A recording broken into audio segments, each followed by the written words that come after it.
Bonjour à tous et bienvenue dans cette nouvelle vidéo. On se retrouve aujourd'hui pour une vidéo speed coloring avec une petite revue sur les crayons Black Widow.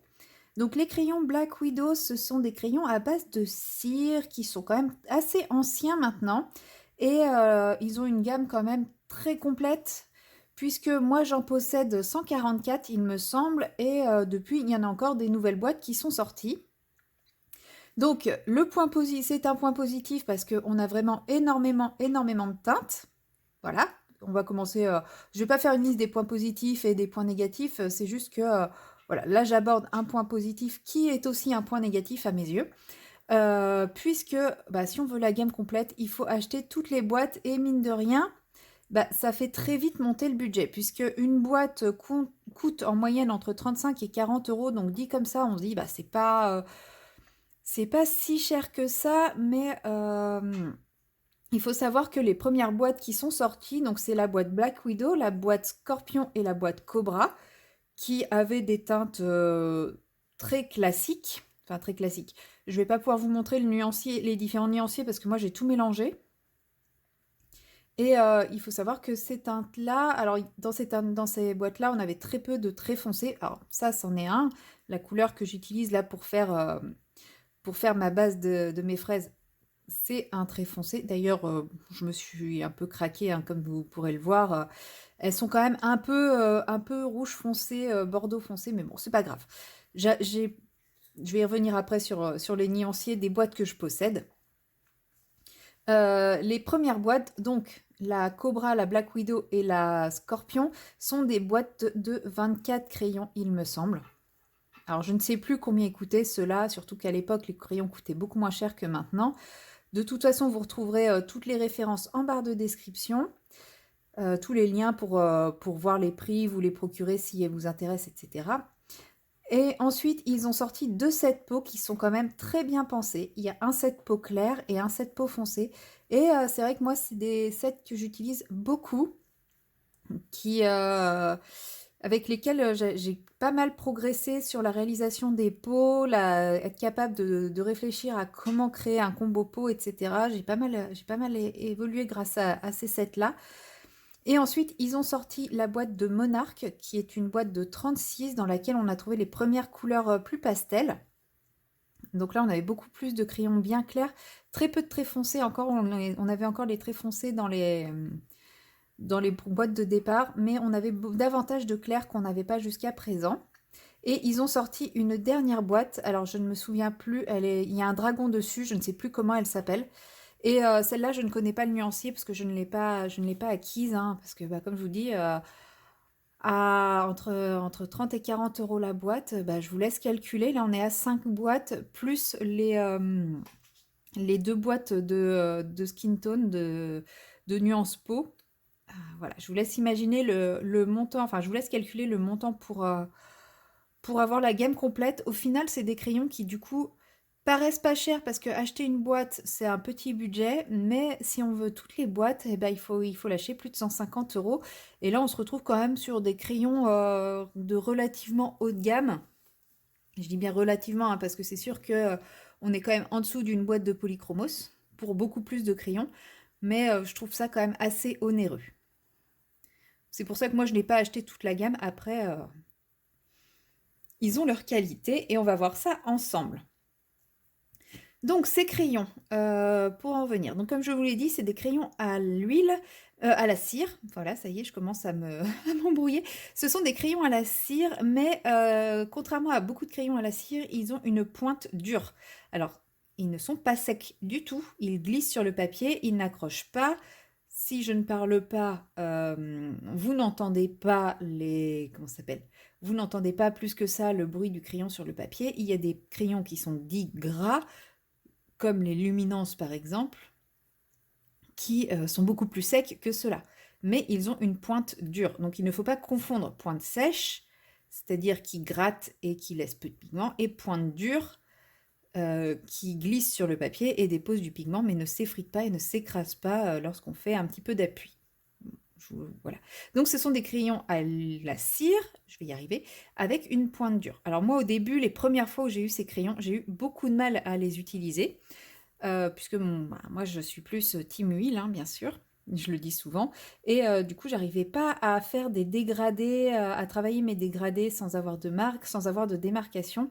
Donc je ne les décrirais pas comme des crayons pour débutants. Clairement, il faut quand même être capable de s'adapter un minimum, d'être capable de travailler ces crayons pour essayer de comprendre comment les appréhender et comment les travailler pour réussir à obtenir quelque chose parce que ils sont, contrairement par exemple à des crayons, alors moi j'ai jamais réussi à les utiliser, mais il paraît que les Prismacolor, qui sont des crayons à base de cire aussi, sont très faciles à travailler pour tout ce qui est dégradé, etc. Ceux-là, beaucoup moins.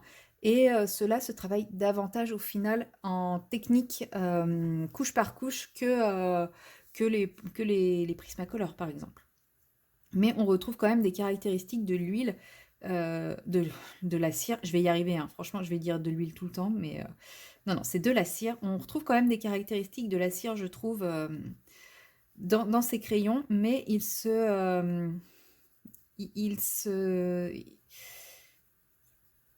En fait, ils ne s'utilisent ni comme un crayon à l'huile, ni comme un crayon à la cire. Voilà, il y a des caractéristiques de la cire dedans que moi je n'ai pas l'habitude d'utiliser. Mais d'un autre côté, ils vont pas s'utiliser comme un crayon à la cire classique.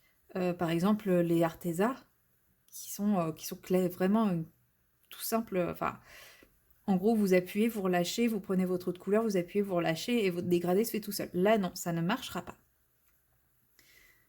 Et par contre, en couche par couche, bah, c'est un peu compliqué parce que bah, comme ils sont à la cire, ils ont tendance à pas se mélanger et non à se superposer. Cette vidéo va être complètement... Ah, j'ai pas mis la feuille dessous. C'est pas grave. Que dire de plus sur ces crayons? On va parler un petit peu, maintenant que j'ai parlé du... Je suis partie dans un premier sens sur la mine, la texture de la mine.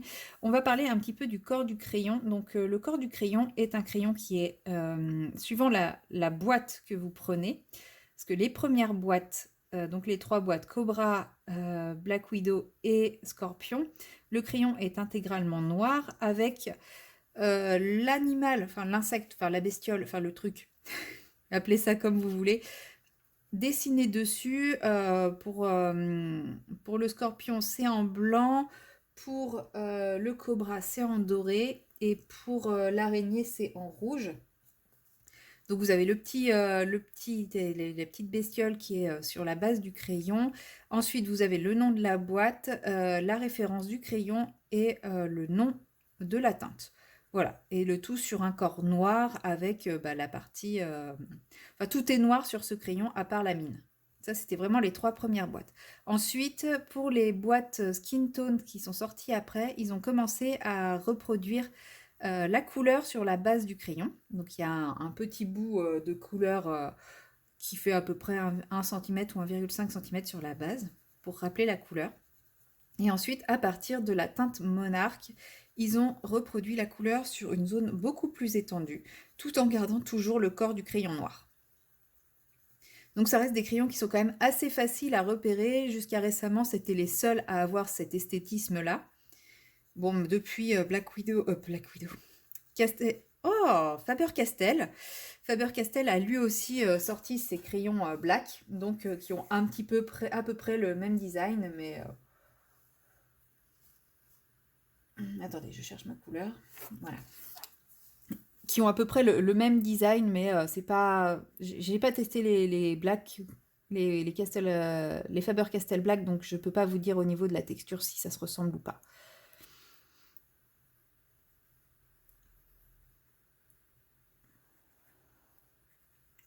Au niveau du crayon, quand on le tient en main, donc c'est un crayon hexagonal, plutôt fin.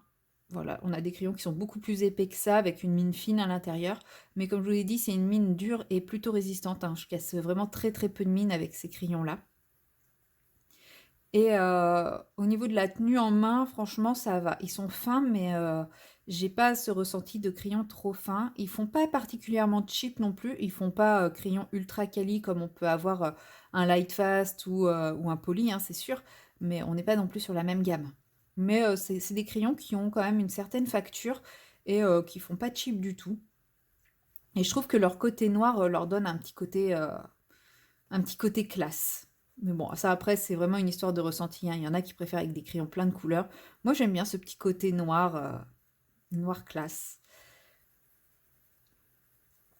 Donc au niveau de la mine, donc mine à l'huile, les crayons sont quand même relativement bien équilibrés, dans le sens où j'ai quelques crayons qui de temps en temps ont un pigment qui gratte, mais c'est quand même très très rare. J'ai l'impression que c'est quelque chose qui est assez courant en final dans les crayons à la cire, plus que dans les crayons à l'huile. Ce petit pigment grattant, désagréable, qui gratte le papier mais qui ne met pas de couleur. J'ai vraiment l'impression que c'est plus courant dans les crayons à l'huile que dans les crayons à la cire.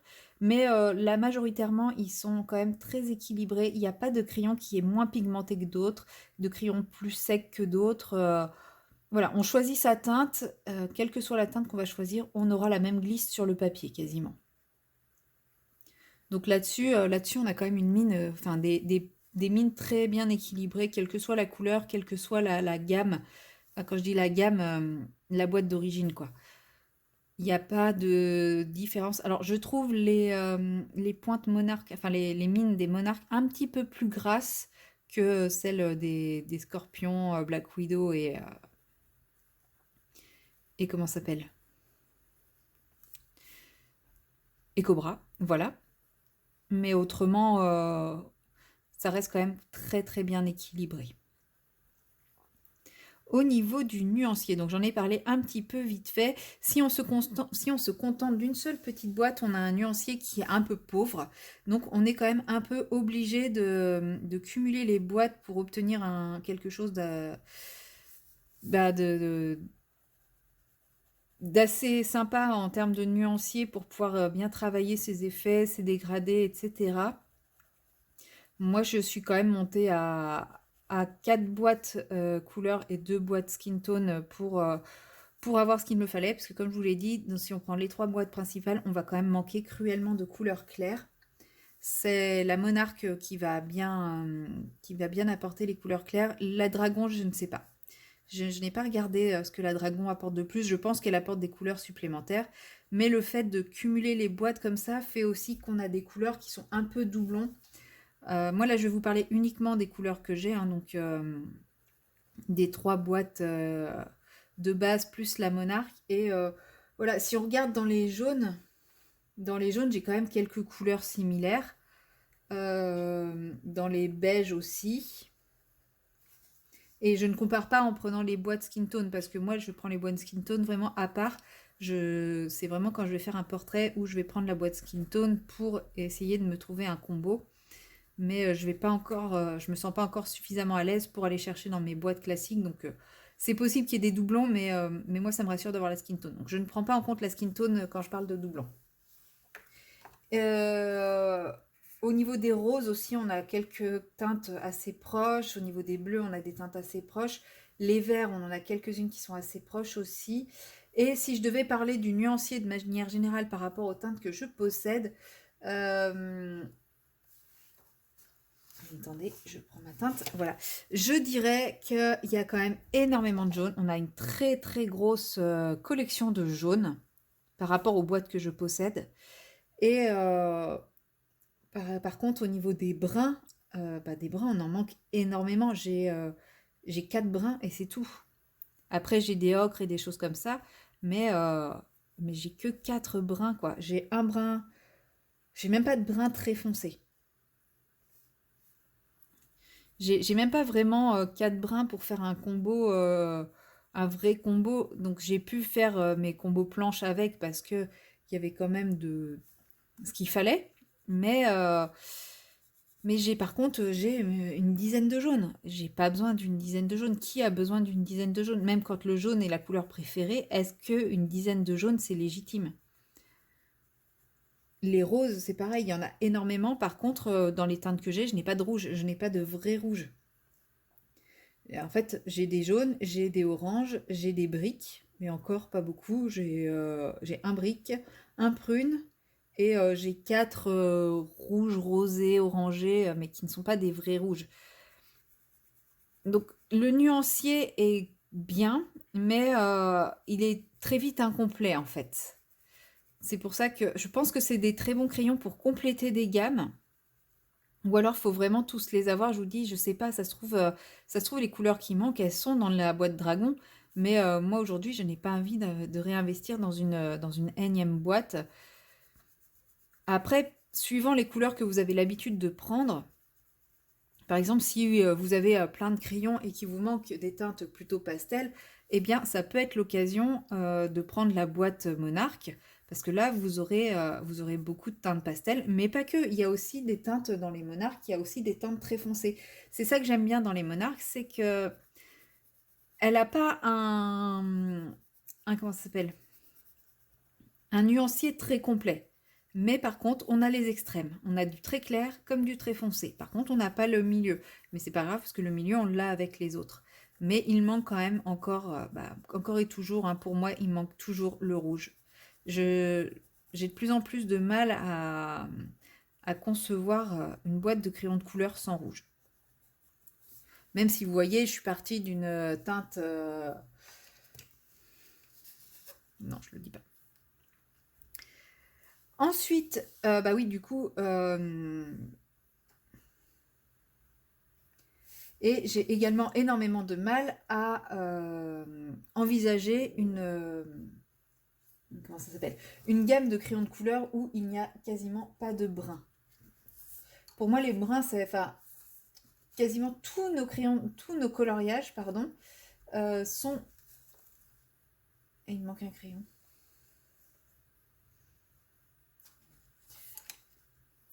Quasiment tous nos coloriages sont des coloriages de nature, etc. Et donc, les couleurs naturelles, c'est quand même hyper important dans nos colos. Même quand on fait, enfin, quel que soit le colon qu'on fait, on aura toujours un moment ou un autre besoin d'une teinte plus naturelle. Et c'est pour ça maintenant, je me dis, mais en fait, quand il n'y a pas assez de brun dans un colo, on va vraiment manquer de quelque chose parce qu'il y a toujours besoin de brun à un moment ou à un autre. Et ça, c'est quelque chose qui, pour moi, manque beaucoup dans ces crayons. Parce que, voilà, c'est... Je sais pas comment exprimer, mais voilà, ça fait partie des couleurs indispensables pour moi, le brun, des verts un peu naturels. Là, ça va. Au niveau des verts, on est quand même bien doté, hein. Il y a vraiment une très très grosse collection de verts. Maintenant, des verts naturels, il n'y en a pas tant que ça. Mais par rapport à d'autres boîtes, on a quand même de quoi faire, donc ça va. Les verts, c'est pas trop un point noir. Par rapport à la collection qu'il y a, j'aurais aimé un petit peu plus de verts naturels, mais bon, après, ça, c'est vraiment une histoire de goût de chacun. Au niveau des bleus, ça va, mais il manque encore un bleu très très foncé. Mais après, il y a très peu de gammes de crayons de couleur qui ont un bleu très très foncé, et je me demande si c'est pas quelque chose qui est très difficile à faire, qui est très difficile à obtenir. Donc c'est peut-être juste moi qui suis beaucoup trop exigeante.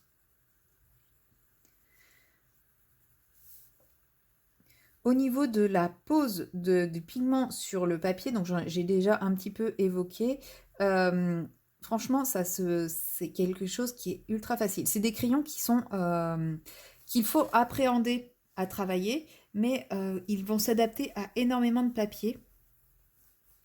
Et d'ailleurs, je ne sais plus de quel livre il s'agit, où beaucoup de gens disent que le papier est vraiment difficile, beaucoup de gens critiquent le papier et tout, et apparemment c'est les Black Widow qui fonctionnent le mieux sur ce papier. Il me semble que c'est un livre de chez Disney, mais alors je sais plus si c'est le Petite Poupée ou si c'est le 4 saisons. Bon, a priori, les derniers livres Disney, le papier est assez critiqué. Et bah, les Black Widow font partie de ceux qui s'en sortent le mieux. Donc, c'est des crayons qui sont très tolérants au niveau du papier à partir du moment où on a un peu compris comment les travailler. Donc, ça reste quand même un bon produit pour les papiers difficiles parce que bah, ils sont un peu passe-partout en fait. Au niveau de la pose, il y a moyen de faire pas mal de petites choses avec, puisque ils ne sont pas trop gras, ils sont assez durs, donc on peut faire des choses un peu fines. Par exemple, si on veut faire la technique à l'arraché et tout, c'est possible. Après, voilà, ça reste des crayons à la cire, donc ils vont, ça va vite, on va vite perdre le côté hachuré, etc. Des traits, hein. Quand on fait à la cire, ça se mélange tout de suite beaucoup plus vite et ça s'aplatit. On a rarement, quand on est à la cire, on a rarement des grosses traces de crayon, et quand on fait une technique à l'arraché, bah, c'est plutôt ce qu'on recherche. Enfin, quand je dis les traces, on fait des hachures exprès pour qu'il y ait la marque du crayon. Et là, bah, voilà, on peut vite la perdre quand on fait ça. Mais bon, après, c'est un autre style et il faut le savoir. On peut travailler en couche par couche. Par contre, on peut difficilement travailler à l'appui et ce crayon ne répond pas bien à la technique de l'appuyer, j'appuie, je relâche pour un dégradé. C'est là où vous allez avoir le plus de traces en fait. Il faut vraiment bien travailler son dégradé, vraiment bien en effleurant le papier, parce que sinon c'est là où les choses vont pas forcément bien se passer. Oui, je viens de dire avant qu'il laissait peu de traces quand on faisait la technique à l'arraché, mais par contre, si on appuie fort et qu'on relâche, il va faire des traces. En fait, ils font pas de traces quand on veut en faire et ils en font quand on veut pas. C'est des crayons un peu capricieux. Mais ça reste quand même de très très bons crayons. On peut faire beaucoup de choses avec. Euh, ils sont assez polyvalents quand même au niveau des techniques, au niveau des papiers, au niveau de tout ça. Ça reste quand même un peu plus abordable que certains autres crayons, même si ils sont quand même pas donnés. Et ils durent vachement dans le temps, parce que c'est des crayons que j'utilise très souvent. Et bah, ils n'ont pas tant que ça diminué. Les couleurs que j'utilise le plus, oui, ont commencé à diminuer, mais j'ai utilisé quoi? Même pas un quart du crayon. Et pourtant, ça fait partie des crayons que j'ai depuis mes tout débuts. Donc le fait d'avoir cette mine dure fait que ils s'usent pas. Ils s'usent vraiment pas vite et on les taille pas si souvent que ça. Et même s'ils sont un peu onéreux, ils sont quand même économiques parce que comme je vous dis, hein, moi, le plus entamé bah, a dû baisser de aller moins d'un quart.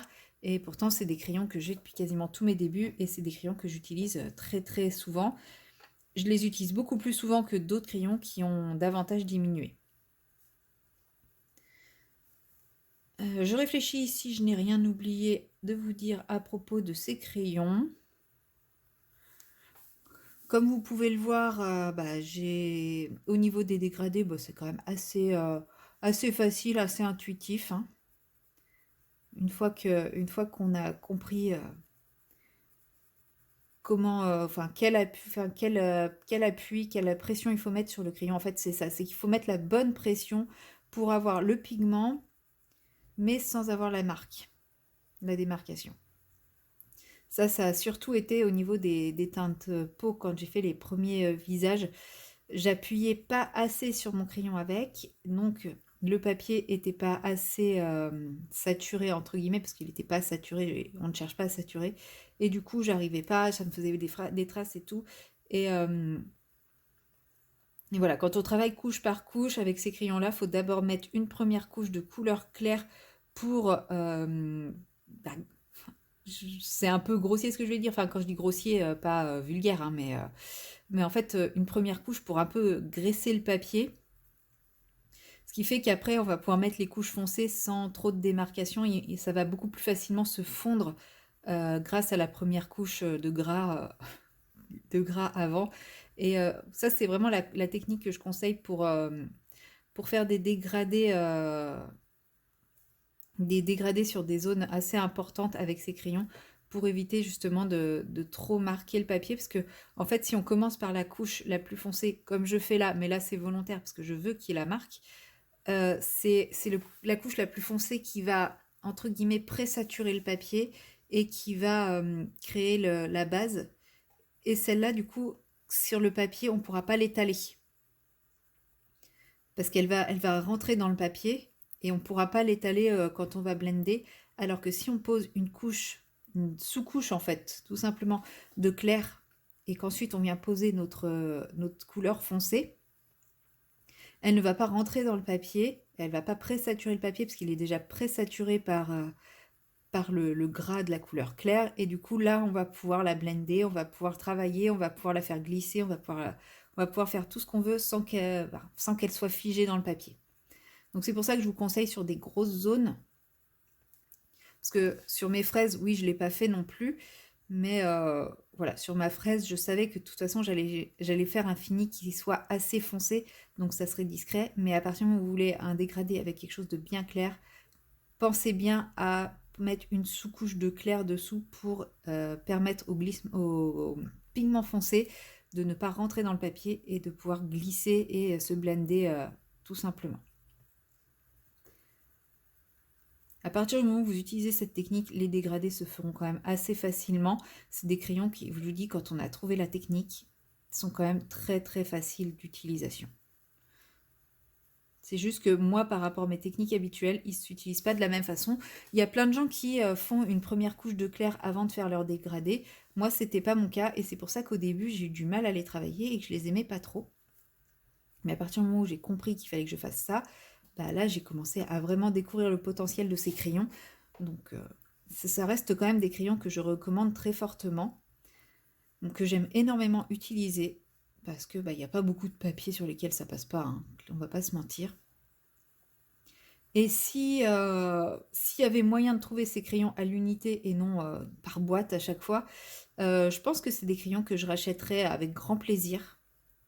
Parce que ça reste quand même des crayons que j'utilise souvent. Et en fait, si on pouvait les acheter à l'unité, ça me permettrait de regarder par rapport aux différentes boîtes les teintes dont je me sers le plus. Et peut-être voir si dans la teinte dragon, il y a les teintes qui me manquent sans avoir à racheter de nouveaux jaunes, par exemple. Parce que je pense qu'ils en ont mis quand même. Parce qu'ils ont essayé de faire en sorte que chaque boîte se suffise à elle-même pour la base. Mais si on veut des choses plus poussées, il faut quand même acheter plusieurs boîtes. Alors on n'est pas obligé de toutes les acheter. Mais c'est quand même bien de regarder les différentes boîtes pour voir ce qui existe et ce qu'on souhaite acheter.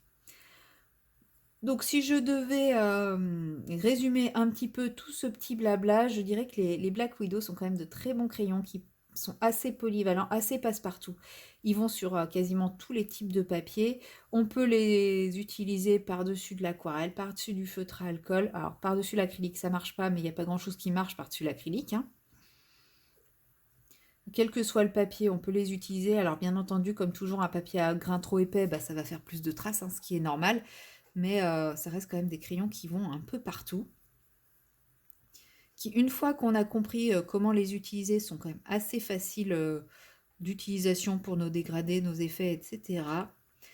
Ils ont une bonne pigmentation, une bonne résistance, une bonne tenue à la lumière. Ils glissent facilement sur le papier. Les mines sont résistantes, ils s'usent pas vite. Voilà. Petit bémol par rapport au nuancier, encore, je reviens sur le nuancier. Ils ont mis des références à la couleur sur la base du stylo, sur les les nouvelles boîtes. Par contre, il faut se méfier car c'est pas toujours très représentatif. La couleur est pas toujours la bonne. Donc, faut pas hésiter à faire un nuancier quand on reçoit ces boîtes et à les réorganiser aussi en fonction des besoins. Ça, c'est... voilà, j'allais dire c'était pour les points positifs. Non, parce que ça, c'est un petit point négatif. Voilà. Sinon, voilà, la critique principale que je ferais de ces crayons, c'est le nuancier qui manque de certaines couleurs qui, à mes yeux, sont indispensables. Des bruns, des rouges. Et beaucoup trop de jaune. Mais bon, après, peut-être qu'il y a des gens qui sont contents et qui trouvent qu'il n'y a jamais assez de jaune, hein. Qui sait. Mais autrement, voilà, on a quand même possibilité de se faire un nuancier plutôt adapté au combo, puisqu'on peut avoir des teintes très claires, des teintes très foncées. Alors moi, j'ai toujours pas les teintes suffisamment foncées, mais ça, c'est encore une fois une histoire de goût. Mais malheureusement, pour ça, il faut acheter plusieurs boîtes et ça devient vite onéreux. Alors après, ça peut être aussi le plan de se faire sa collection en achetant, mettons, une boîte tous les 2-3 mois pour avoir la gamme complète. Et c'est vrai que ça coûte tout de suite... Enfin, le résultat est le même, mais par mois, ça coûte moins cher que si on achète la gamme de 150 en une seule fois et qui nous coûte 200 €. C'est sûr. Mais là, moi, la boîte de 100... Enfin, ma collection de 144 m'a coûté pas loin de 150 €. Aujourd'hui, j'ai plus envie de mettre ce prix-là dans des crayons de couleur. Alors oui, j'ai des crayons de couleur qui valent plus que ça, mais je compte pas acheter une gamme complète. J'ai la gamme, mais je les trouve quand même un petit peu chers. Après, ce sont quand même des crayons, de très bons crayons, de très bonne qualité, qui vont durer longtemps. Donc pour ça, bon, j'estime que bon, on peut se permettre de mettre ce prix-là, même si bon, je trouve quand même que c'est un petit peu cher, mais peut-être aussi parce que j'ai débuté le coloriage avant l'explosion des prix, et que donc aujourd'hui, toutes les boîtes de crayons de couleur, je les trouve hors de prix. Il y a probablement de ça aussi. Voilà, donc n'hésitez pas à me dire si vous connaissez ces crayons, ce que vous en pensez, si vous les utilisez, si ça pourrait être des crayons qui pourraient rejoindre votre liste d'envie ou votre collection. Et puis bah moi, je vous dis à très bientôt dans une prochaine vidéo. Bye bye!